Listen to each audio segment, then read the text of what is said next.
հայրենիքը, ընտանիքը այդ շրջանակները ընդլայնելու վերջերս դեպքեր են եղել, քանի դեպք ես ձեզ ասում եմ, 3-րդ, 4-րդ բալիկներն են ունեցել, մի աղջկա դասընթացների ընթացքում մյուսին մոտ 2 տարվա պարբերությամբ այդ իրադարձությունը տեղի են ունեցել, մյուսը ցանկանում էր մասնակցել դասերին, ես քարտեզները դիտարկում եմ աստղաբանական եւ տեսնում եմ, որ իրենց տունը բառացի ասում է ասես տիկին գանե դուք ասեցիք որ ձեր ընտանիքում ընդլայնում է այսպես տեսնում եւ երեխաների եւ նաեւ բնակ տարածքի տեսքով ես 4-րդ բալիկին եմ ունեցել այո սիրելի հայրենակիցներ Յուպիտերը բարի է նա շռայլ է իսկ երբ շռայլում է նա էքզալտացիա խանդավառվում է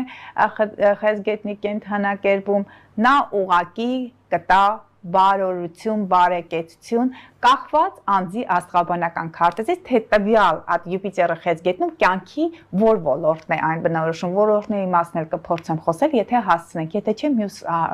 հանդիպման ժամանակ։ Այսպիսով ընտանիքներում լիություն կլինի, մանավանդ ձկներ խեցգետին կարիճ։ Ինչու եմ նշում ձկներ, որովհետև սիմվոլիկ 5-րդ տունն է գալիս խեցգետինը ընտանիք, օջախ, հայրենիք 5-րդ տուն սեր, սիրուց ծնված երեխաներ կարող են լինել, նրանք կարող են լինել եռյակներ, երկվորյակներ, ավելի շատ Յուպիտերը երկվորյակում եռյակներ, բազմաթիվ ընտանիք, ձեզ հետ կարող են գալ ապրել ձեր ծնողները, դուք կարող եք գնալ միանալ իրենց, բայց ասում են, որ երջանիկ ժամանակահատված է, հնարավոր է մեծացնեք ձեր տան տարածքը, հատուկ խոհանոց սարքեք կենցաղային խոսակցություններ եմ ասում, բայց այդպես է, այնտեղ խոհանոց, լողաբազան, հյուրեր ընդունելու, հատուկ վայր, ննջասենյակներ, ձեր երեխաներին առանձնացնեք յուրաքանչյուրին իր եւ տան անդամներին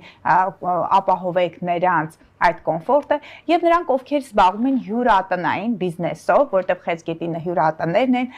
հայրենիք կգան մարդիկ, որոնք հենց այդ բիզնեսները կարող են ուղղակի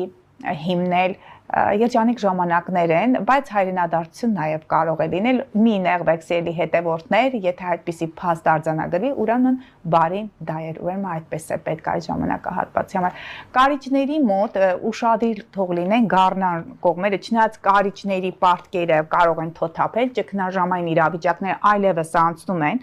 որովհետև մենք Ուրանը արդեն 25 թվականին նա որոշ ժամանակով կանցնի երկվորյակի կենթանակերպ, իսկ 26-ին ամբողջական այն դուրս կգա ցուլի կենթանակերպից, բայց ես ձեզ ասում եմ, որ 18 թվականից մինչև այս վերջերս այս ժամանակահատվածները պարբերաբար ըստ տարիների համարյա 7 տարվա պարբերականություն է ունենալու